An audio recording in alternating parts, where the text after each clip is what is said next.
بسم اللہ الرحمن الرحیم۔ شیطان نے عورت کو اپنا ہتھیار بنا کر قابیل کو بہکایا اور قابیل شیطان کے بہکاوے میں آ کر اپنے بھائی کو قتل کر دیا۔ تو شیطان نے قابیل سے کہا، اب تجھے تیرے والد زندہ نہیں چھوڑیں گے، تجھے قتل کر ڈالیں گے، تو یہاں سے بھاگ جا۔ قابیل کو تو پہلے ہی اس بات کا خوف تھا، لہٰذا وہ یمن فرار ہو گیا، جہاں اس نے سکونت اختیار کی اور بعد ازاں اس نے شادیاں بھی کی، جن سے اولاد کثیر پیدا ہوئی۔ قابیل نے اپنے والد کے دین حق سے بغاوت کر کے پہلے آتش پرستی شروع کی، پھر شیطان نے اسے پتھر سے بت بنانے کا طریقہ سکھا دیا۔ وہاں آدم علیہ السلام اور حضرت اماں حوا بہت ہی اداس رہا کرتے تھے۔ ماں اور باپ اپنے بیٹے حابیل کو یاد کر کے کئی دن تک روتے رہتے تھے۔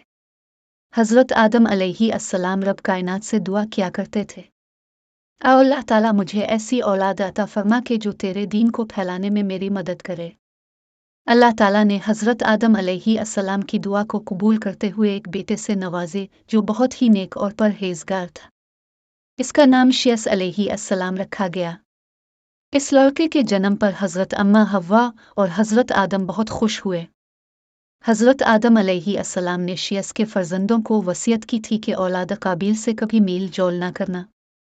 اراسہ میں حضرت عبداللہ ابن عباس رضی اللہ تعالیٰ عنہ سے منقول ہے کہ فرزندان آدم کے اس وقت تک دو قبیلے تھے، ایک قابیل کی اولاد جو بڑی اور بلند عمارتوں میں رہتے تھے، اور دوسری حضرت شیش کی اولاد جو پہاڑوں اور بلندیوں پر رہتے تھے۔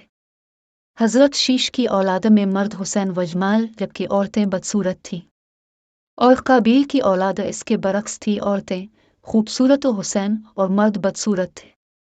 ایک روز شیطان عمارتوں والوں میں سے ایک خوبصورت مرد کے پاس انسان کا روپ دھار کر آیا اور اس سے کچھ تعلق پیدا کر کے مزمار یعنی باجا بنوایا، اور ایک دن اس کو بجانے کے لیے ایک روز مقرر کیا، اور اس دن کا نام یوم عید رکھا، جو ہر 2 سال بعد منایا جانا تھا۔ چنانچہ یوم مقرر پر ایک کثیر مجمع ہوا۔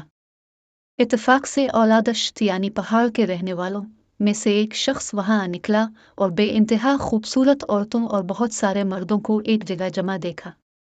عورتیں نہایت حسین و جمیل مشاہد کریں، ان کی اپنی قوم میں ایسی خوبصورت عورتوں کا نام و نشان تک نہ تھا۔ چنانچہ یہ شخص وہاں سے قوم میں آیا اور تمام حالات کے ساتھ ساتھ عورتوں کے حسن و جمال کے قصے بیان کرنے لگا، جس کو سن کر بہت سارے لوگوں کو شوق پیدا ہوا وہاں جانے کا۔ سال ہونے کے بعد جب وہ دن آیا تو یہ پہاڑی لوگ پر جمع ہو کر وہاں گئے جہاں رفتہ رفتہ شیطان نے اپنا قابو پا کر عورت و مرد کو گناہوں میں مبتلا کرنا شروع کر دیا، اور وہ اس شر کو اچھا سمجھنے لگے۔ حالانکہ حضرت آدم علیہ السلام نے شیش کے فرزندوں کو وصیت کی تھی کہ اولاد قابیل سے کبھی میل جول نہ کرنا، مگر یہ مل گئے اور گناہوں میں مبتلا ہو گئے، یعنی باجا بجانا اور زناکاری شروع ہو گئی۔ نیز ان کے اماموں میں 5 آدمی نہایت عزت و بزرگی والے تھے جن سے یہ لوگ بہت عقیدت رکھتے تھے۔ ان 5 اماموں کی نام تھے سوا، یغوث، یوق، سوا اور نسل تھے۔ جب یہ سارے امام انتقال کر گئے تو لوگوں کو ان کی مفارقت کا بہت رنج ہوا۔ شیطان ان کے پاس آیا اور کہا کہ تم لوگ ناحق اتنا رنج کرتے ہو، میری رائے مانو اور ان کی ایک تصویر بنا کر اپنے پاس رکھ لو تو تمہارا غم یقیناً کم ہو جائے کہ روزانہ تم ان کی زیارت کر لو گے۔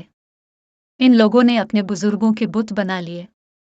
تو ان واقعات سے ظاہر ہوتا ہے کہ گانا بجانا، عورتوں کا تیار ہو کر بازاروں میں جانا تاکہ زنا عام ہو جائے، شیطان کے اول ہتھیاروں میں سے ہیں، اور بعد ازاں بت بنانا اور ان سے مناجات پوری ہونے کا امکان ہونا، سب کے سب شیطانی کام ہیں، اور یہ سب آج کل اتنے عام ہو گئے ہیں کہ ہم کو گناہ ہی نہیں لگتے۔ اللہ تعالی ہم سب پر رحم فرمائے، آمین۔